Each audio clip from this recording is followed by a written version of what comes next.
네, 안녕하십니까. 네, 말씀하지 말고 간증 계속 들을까요? 네, 두 분을 보면 굉장히 기쁜 마음, 감사한 마음 많고요. 또 한편으로는 세월이 이렇게 빨리 갔나 그런 생각이 듭니다. 이렇게 항상 어리게만 봤는데 벌써 나와서 이렇게 간증을 하는 모습 보니까 감사가 됩니다. 오늘은 율동 없습니다. 백신 2차 많이 맞으신 것 같아요. 저도 한 4일 전에 맞았는데 1차 때는 아무 반응이 없이 지나갔습니다. 2차 때도 그렇게 이제 반응이 없이 갈 줄 알았어요. 그래서 몸이 많이 사갔나 했는데 이틀 지나니까 좀 반응이 오더라고요. 그래서 몸이 좀 그냥 지나가기에는 양심이 꺼렸는지 반응이 와가지고 얼른 타이레놀 2개 먹고 잘 지나갔습니다. 오늘 함께 나눌 말씀 제목은 포기치 않아라는 말씀 제목으로 교제를 나누도록 하겠습니다. 말씀은 누가복음 1장 5절에서 23절까지 말씀입니다. 본문을 읽지는 않겠습니다. 일단 찾아 놓으시고요. 16, 17절 누가복음 1장 5절에서 23절까지인데요. 16, 17 두 절만 한 목소리로 읽도록 하겠습니다. 다 찾으셨죠? 86페이지 신약 지에 있습니다. 16, 17 같이 읽겠습니다. 시작.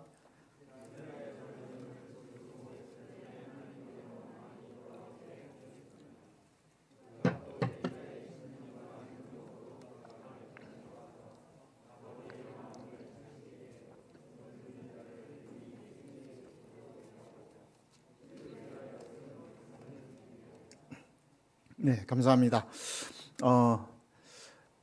예수는 역사다, 이런 영화 혹시 들어보신 적 있으세요? 이게 2017년에 나온 영화인데요. 2002년에 리 스트로벨이라는 시카고 포춘지 기자가 쓴 책을 영화한 그런 영화입니다. 제가 잠깐 소개를 하면요, 이제 이 사람이 굉장히 유능한 기자여서 이제 상을 받아가지고 식당에서 파티를 합니다. 식구들하고 먹는데 그 어린 자녀가 이제 있어요. 한 7살쯤 굉장히 이쁜 여자 아이가 있는데 아빠가 사탕을 줍니다. 근데 이 사탕이 목에 딱 걸려요. 기도에 딱 걸려가지고 막 거의 죽을 위기에 처하게 되는데요. 이때 마침 그 흑인 간호사가 이게 딱 들어와가지고 애를 보게 돼요. 그래가지고 그 막 등을 두드리고 무슨 요법이죠? 하임리 요법 이런 걸 막 해가지고 아이를 살립니다. 그래서 이제 감사하는 그 부부에게 이 간호사가 하는 얘기가 나는 예수님이 보내서 여기 왔다 이렇게 얘기를 해요.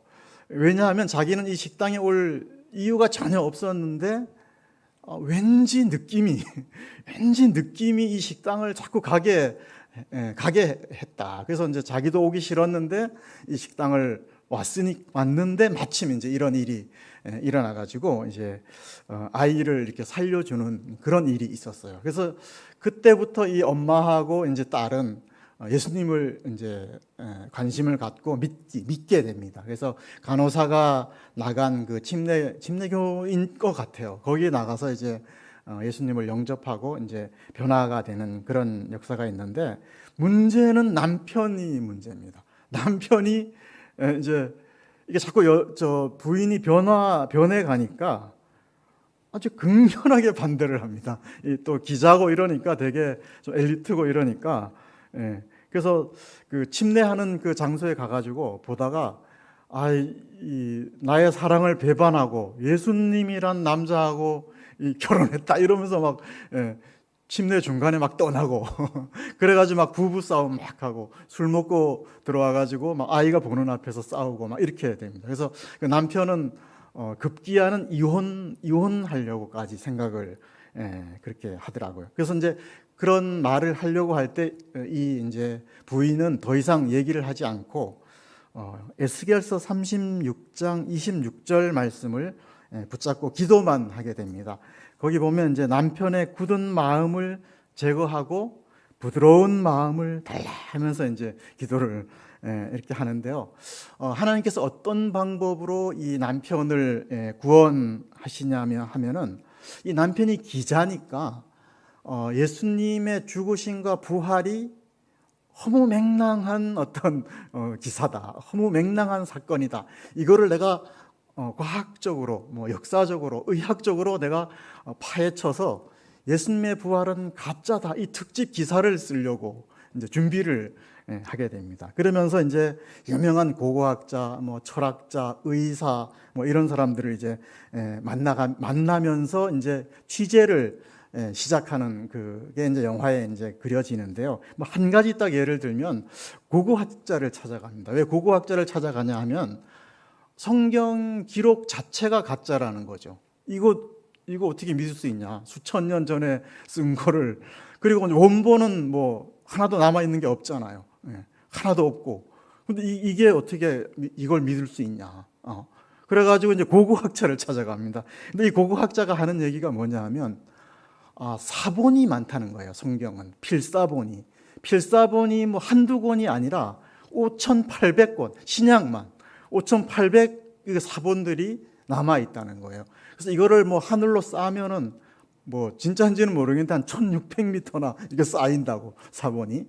그리고 이제 구약까지 합치면 약 24,000권의 이 사본들이 있어요. 성경 사본들이.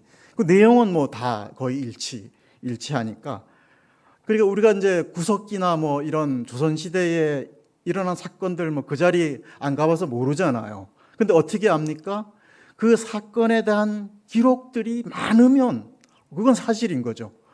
사실인 거예요. 그래서 성경이 이 사본이 너무나 많은 거예요. 그러니까 이 고고학자 무신론자입니다.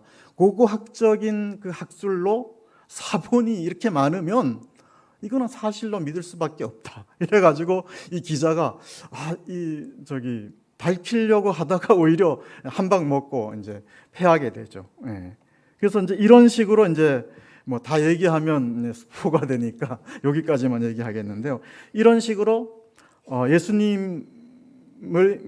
예수님의 어떤 그 가짜다 이런 거를 이제 밝히려고 하면 할수록 의학적으로나 모든 게 다 이제 사실이라는 것이 이제 드러나게 돼서 나중에는 이렇게 벽을 향해서 하나님, 당신이 이겼습니다.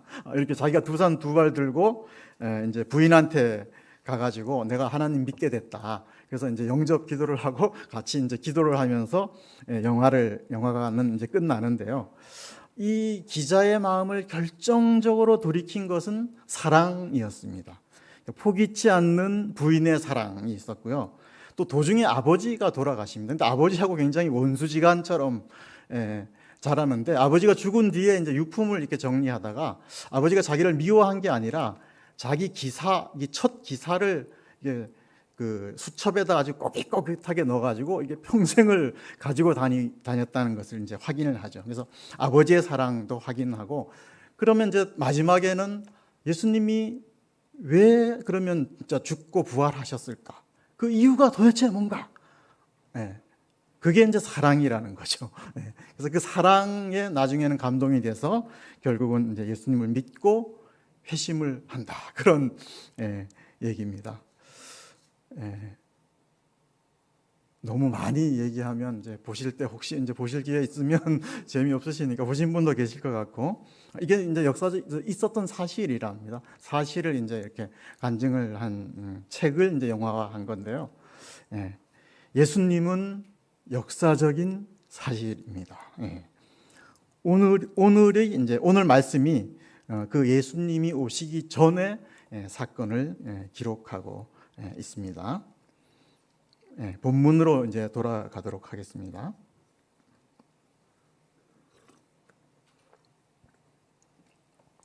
오늘 본문은 이제 세례 요한에 관한 기록인데요. 이제 침례 요한이 원래는 맞는데 성경에 이제 세례라고 이렇게 표현이 되어 있으니까 저는 이제 세례 요한으로 쓰겠습니다.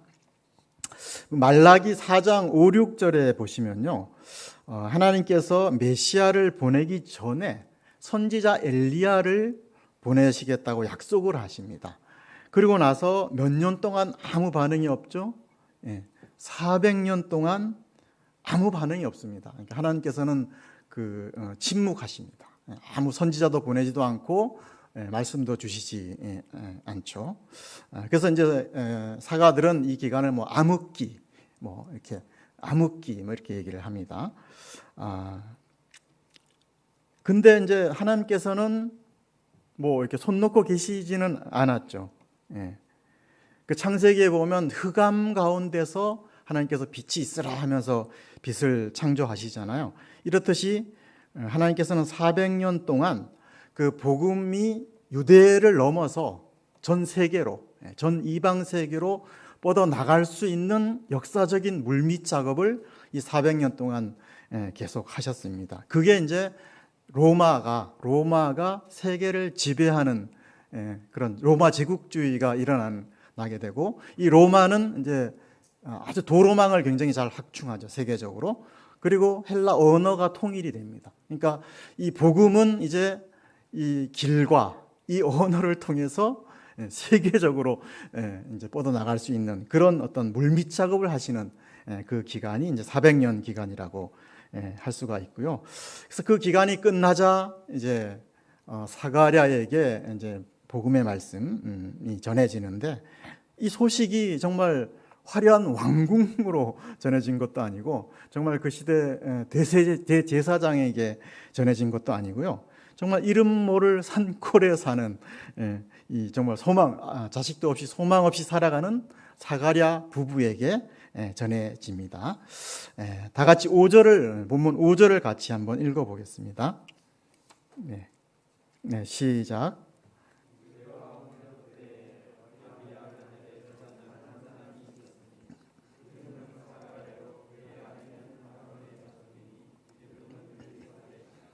사가랴와 엘리사벳이죠. 사가랴는 하나님께서 기억하신다 그런 뜻이 있고요.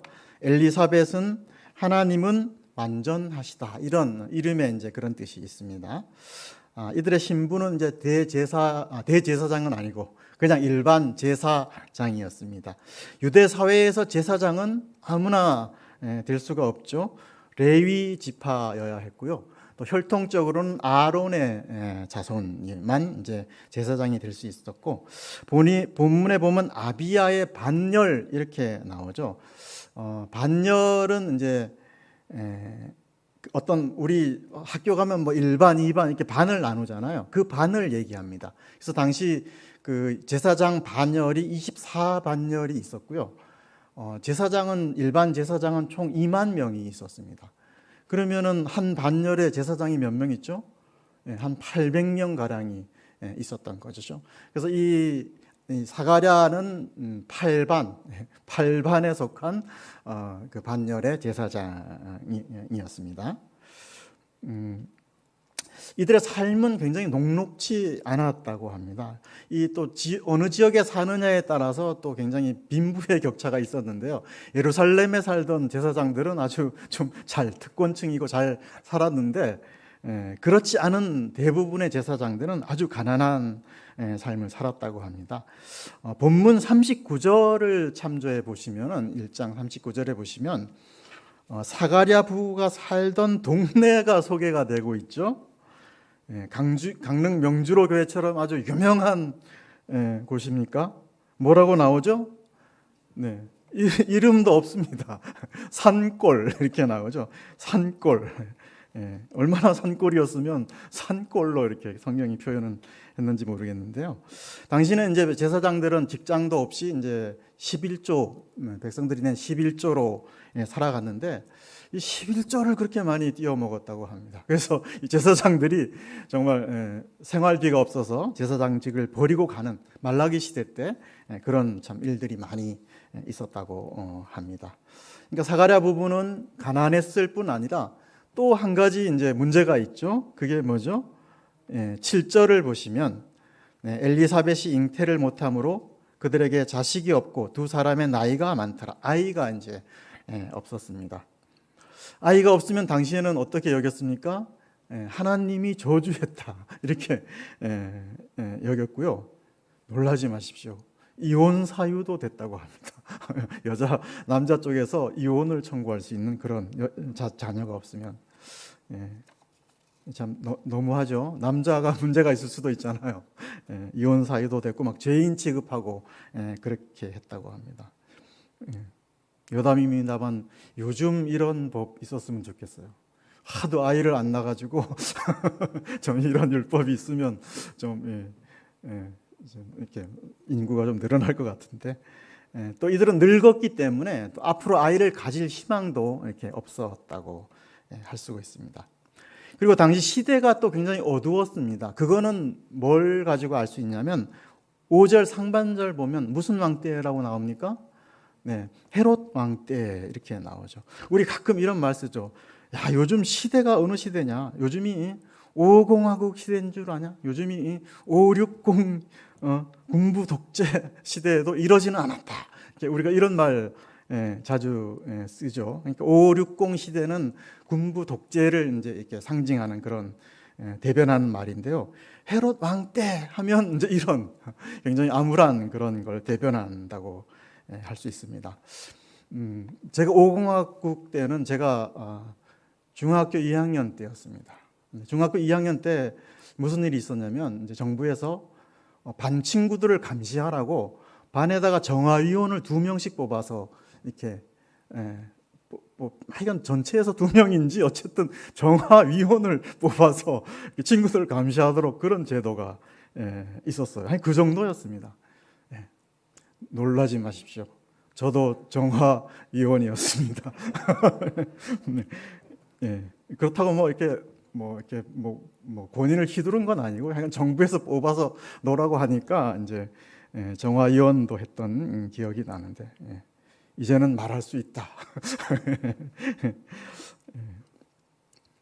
그 당시 이제 헤롯은 우리가 잘 알듯이 예수님 탄생 소식을 듣고 2살 이하의 어린 아이들은 다 죽이라고 이렇게 명령을 하는 그런 이제 시대였죠. 그래서 우리 참 희성이, 은호, 유나, 루아는 참 좋은 시대에 태어났습니다. 이때 태어났으면 정말 상상하기도 싫은데요.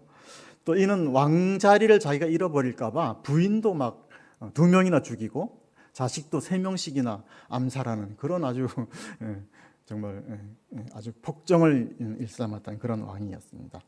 그러니까 당시는 개인적으로도 그렇고 정치적으로도 굉장히 어두운 시대였습니다. 이런 시대에도 불구하고 이 두 부부는 어떻게 살았는가?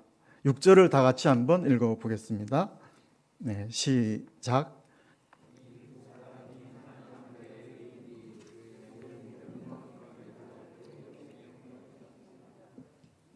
네, 감사합니다. 의인으로 말씀을 따라 아주 흠없이 살았다. 이렇게 이제 성경은 전하고 있고요. 참 시대가 어두워도 이런 귀한 분들이 있는 것 같습니다. 본문의 의인은 이제 형용사형으로 쓰였다고 합니다. 그러니까 명사형으로 쓰이면 그 의인이 직분이 되는데 형용사형으로 쓰이면은 이제 그 신실했다. 어떤 아이가 율법적으로 완벽한 삶을 살았다 이런 뜻이 아니라 굉장히 신실했다 그런 어떤 의미로 이렇게 기록을 했다고 합니다. 13절을 보시면 뭐라고 나오죠? 하나님께서 너의 간구함을 들으셨다라고 전하고 있죠. 지금 현재 나이가 이렇게 정확히 성경에는 안 나오는데 한 60살 정도로 이제 보면 될 것 같고요. 그러니까 자식에 대한 기도를 계속 했던 것 같아요. 근데 한 40살 되면 이제 가능성이 없잖아요. 그러면은 기도를 포기했겠죠. 가능성이 없으니까. 그럼 기도를 포기한 지가 몇 년 됐죠? 거의 한 20년 가까이 된 거죠. 우리는 어제 한 기도도 잘 생각이 안 나잖아요. 사실 돌아서면 까먹고. 그런데 이제 하나님은 20년 전에 기도도 이렇게 다 기억하시고 이렇게 이제 응답하시는 것을 볼 수가 있습니다. 하나님은 기도를 잊지 않으시는 분이십니다. 우리의 이 작은 기도도 땅에 떨어뜨리지 않으신 분이라는 것을 우리가 본문을 통해서 알 수가 있습니다. 본문 8에서 10절은 이제 사가랴의 기도가 구체적으로 이제 어떻게 응답되는지 나오죠. 8절을 보면 사가랴가 마침 이제 자기 반열의 차례가 돼서 제사장 직무를 행하게 되죠. 당시 이제 시골에 있다가 이제 1년에 한 2번 정도씩 그 반열의 순서에 따라서 이제 예루살렘 성전에 올라가서 봉사를 그렇게 했습니다. 그러니까 한 24년마다 한 번씩 돌아온다고 보시면 될 것 같고요. 성전에 가면 이제 다양한 일을 하죠. 뭐 양을 잡는 일도 있고, 소를 잡는 일도 있고, 뭐 재물을 태우는 일도 있고, 재물 태울 나무를 장작을 막 이렇게 재우는 일도 있고, 다 태우고 나서 뭐 재를 치우는 일도 있고, 방 청소도 하고, 화장실 청소도 하고, 다양한 이제 제사장의 일들이 이제 있는데요. 이 중에서 제사장이 가장 하고 싶어하고 가장 흠모하는 일이 90절에 나옵니다. 뭐죠? 분향하는 일입니다. 분향. 그래서 분향단은 그 하나님이 임재를 상징하는 지성소 바로 앞에 있습니다. 휘장 바로 앞에 있고요. 분향은 딱 한 명의 제사장만 이제 들어가서 할 수가 있는 거죠. 근데 지금 제사장이 몇 명이라 그랬어요? 800명이 있잖아요. 그럼 이거 뭐 순서대로 가면 800년이 아니죠. 24년마다 한 번씩 가니까. 그러니까 분향은 정말 뭐 로또 수준이에요. 분향 그 기회를 얻으려면. 그래서 이제 당신은 제비를 뽑았습니다. 제비 한번 뽑히면 이제 그 다음에는 안 뽑히니까. 그러니까 분향 제사장이 되려면 몇 대 1의 경쟁률을 뚫어야 돼요? 800대 1. 아주 쉽지 않은 정말 벼락 맞을 확률이죠. 그런데 이 확률이 이 사가랴에게 이제 떨어진 거죠. 그렇게 본다면 우연이 아닌 거죠. 그래서 인류 구속 역사라는 그 원대한 계획이 아이가 없어 기도하는 노부부의 소원과 제비 뽑기로 합치되는 그런 순간이었는데요.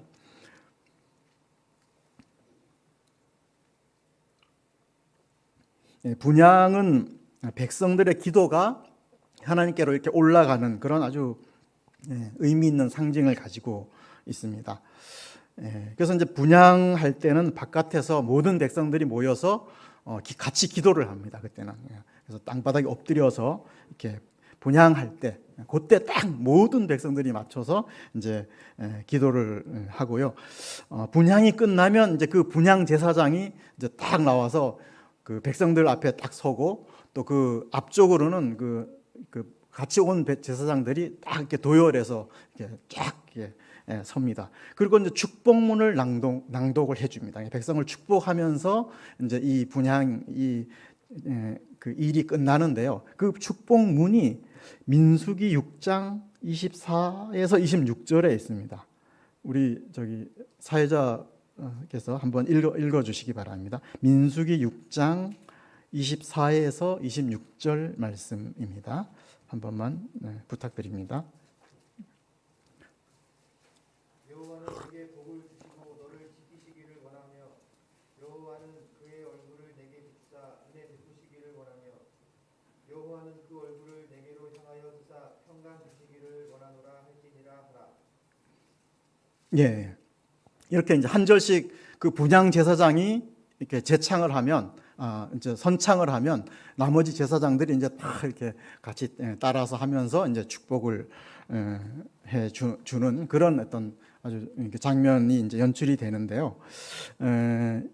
이 제사장들이 그냥 차렷해 가지고 뭐 이렇게 축복을 한 게 아니라 그 손에 그 어떤 상징적인 표시를 이렇게 하면서 축복을 했다고 합니다. 그래서 어떻게 하냐면은 이렇게 손을 이렇게 세 그룹으로 나눠서 이렇게 나눠 가지고 이렇게 해가지고 이제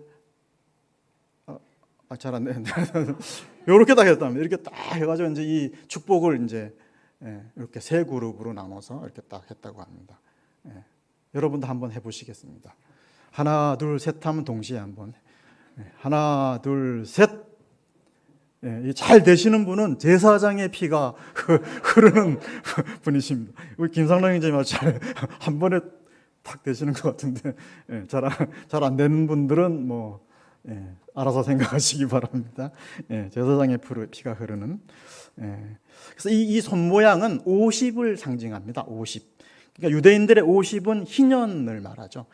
아주 기쁜 날, 50년 만에 돌아오는 그 안식년을 상징하는 그런 날을 이제 의미를 합니다. 그래서 이 희년이 되면 얼마나 기쁜지, 땅을 샀으면 그 땅을 원주인에게 다 돌려줍니다. 그 50년 해 되는 해. 그리고 노예가 있으면 노예 다 풀어줘야 됩니다. 안 풀어주면 이 징역 갑니다. 그리고 돈 꾼 거 있으면은 그거 받으면 안 됩니다. 다 탕감해 줘야 됩니다. 이 희년에.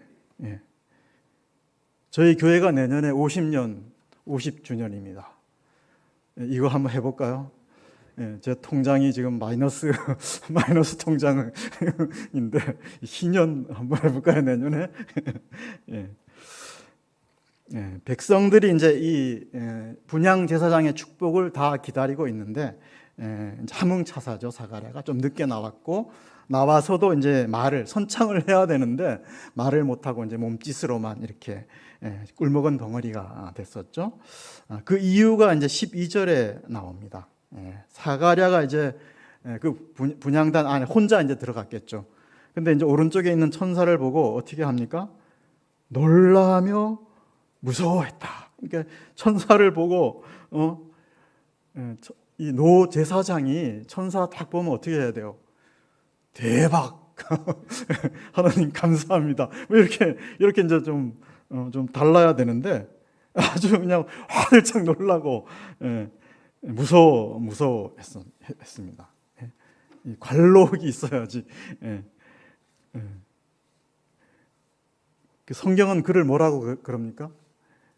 의인이요 흠이 없었다 그러는데, 그렇게 해가지고 칭찬해 줬는데 참 제가 보기에는 참 그렇습니다. 모양 빠지는, 주위에 아무도 없어서 그렇지 어린 제사장이 봤으면 실족할 뻔 너무 놀라가지고. 그래서 그 내용을 보니까 평정심을 잃었고 두려움, 공포, 경악했다 이렇게 나오더라고요.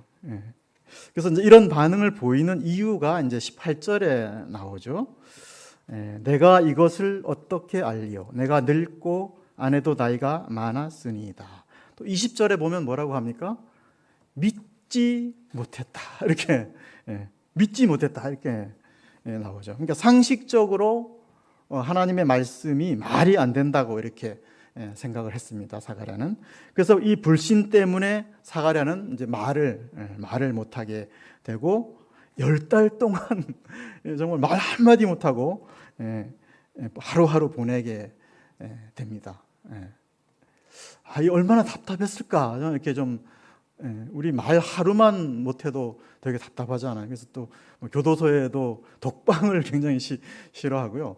남성들은 한 7,000단어를 하루에 말을 해야 직성이 풀린답니다. 근데 여성들은 더 많아요. 2만 단어를 말해야 여성들은 이제 직성이 풀립니다. 이건 이제 뇌 구조의 차이가 좀 있다 그래요. 찾아보니까. 그래서 여성들 뇌 속에는 이 감정을 풀 수 있는 그 고속도로가 8차선이 여성들의 뇌 속에는 뚫려 있다고 합니다. 그래서 이제 말을 하면서 이렇게 감정을 푸는 그런 분들인데, 거기에 비해서 남성들은 좁은 시골길 하나 딱 들어있다고 합니다. 그래서 남성들은 말을 못하고 들고 뛰죠. 뛰고 동굴 속으로 들어가고 이렇게 차이를 보이는데요. 그러니까 사가랴가 이렇게 불신의 말을 했을 때 하나님은 포기할 수도 있었죠. 믿음이 제일 중요한데, 내가 사가랴 늙은 너밖에 없냐. 지금 바깥에는 2030 제사장들이 2만 명이나 기다리고 있는데 포기하고 정말 컷 오프 할 수 있었잖아요. 근데 이제 하나님께서는 말 못하는 사람으로까지 만들어 가면서 벙어리 훈련을 해 가시면서까지 그에게 이제 복을 주시는 것을 볼 수 있습니다. 그의 불신의 입을 찬양하는 입으로 이렇게 바꿔주시기까지 하나님께서는 한 사람을 포기하지 않고 끝까지 이렇게 도와주시는 모습을 볼 수 있습니다. 그래서 포기치 않으시는 하나님, 이게 이제 오늘 주제가 되는데요. 그렇습니다. 하나님 그렇습니다. 그래서 이 사가랴가 나중에 벙어리 훈련이 끝나고 나서 말 못해서 죽을 뻔했다, 뭐 이렇게 얘기합니까?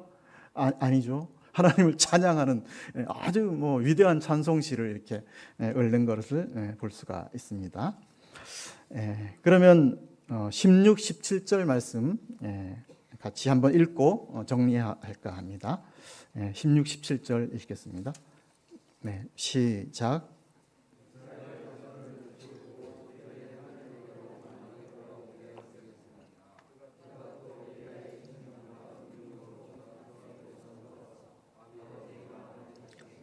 거스른 자를 의해 슬기에 돌아오게 하고 주 하나님하여 세운 백성을 감사합니다.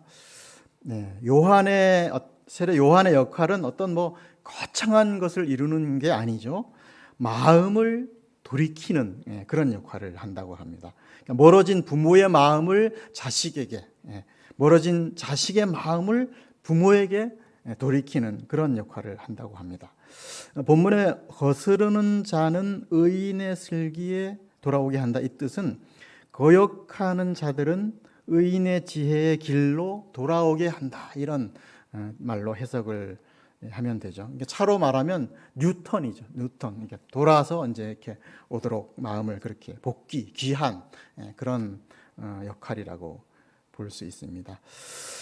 요즘 시대는 이제 사람들의 마음과 마음의 거리가 너무 멀어지는 그런 시대인 것 같아요. 예를 들면 요즘 이제 노래 경연 프로를 그렇게 많이 하는 것 같아요. 여기서 끝나면 또 저기서 하고, 저기서 끝나면 여기서 하고 이렇게 하는데, 그 프로에 이제 상금을 주잖아요.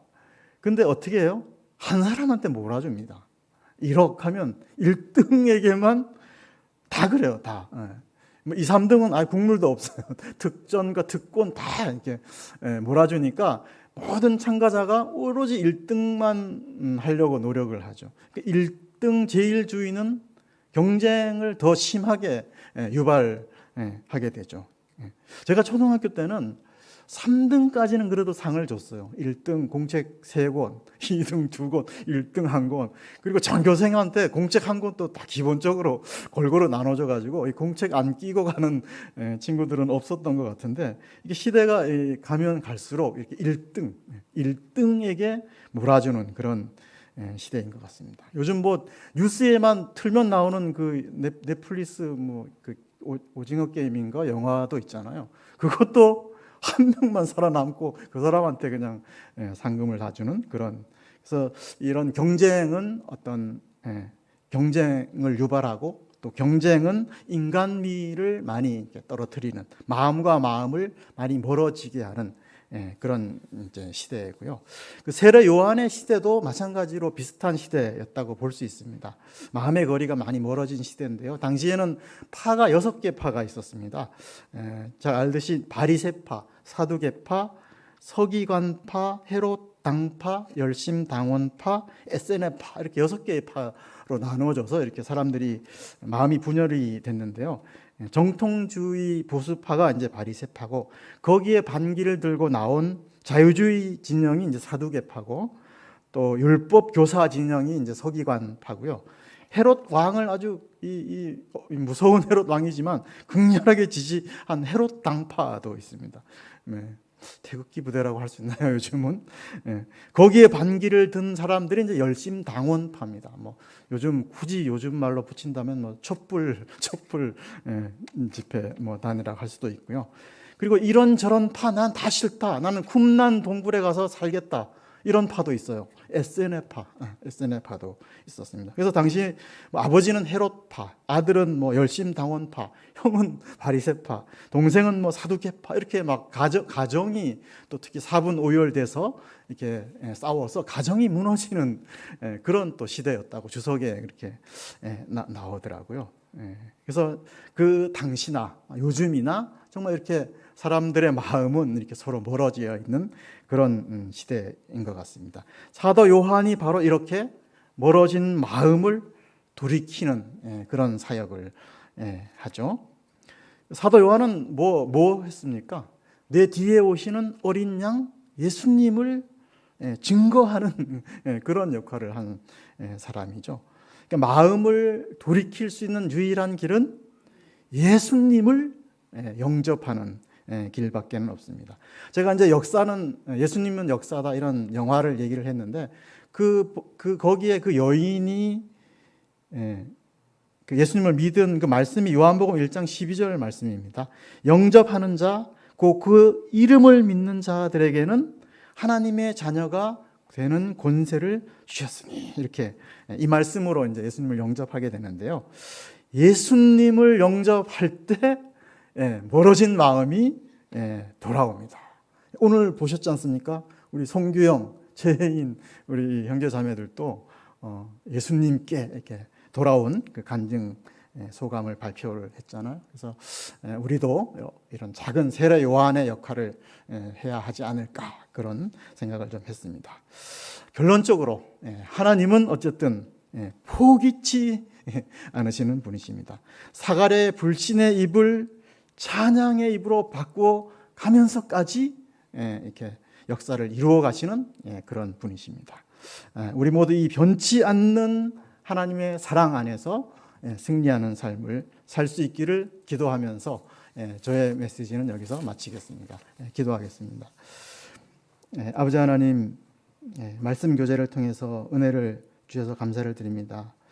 포기하지 않는 하나님의 사랑을 인해서 감사를 드립니다. 예수님의 사랑 안에서 경쟁 사회에서 상처받은 영혼들이 많이 돌아오는 역사가 일어날 수 있게 도와주시옵소서. 사가랴 부부와 같이 우리 명지로 교회 성도들이 날마다 하나님의 은혜를 덧입는 분들이 될 수 있기를 간구하올 때 이 모든 말씀 예수 그리스도의 이름으로 기도하였습니다. 아멘. 네, 감사합니다.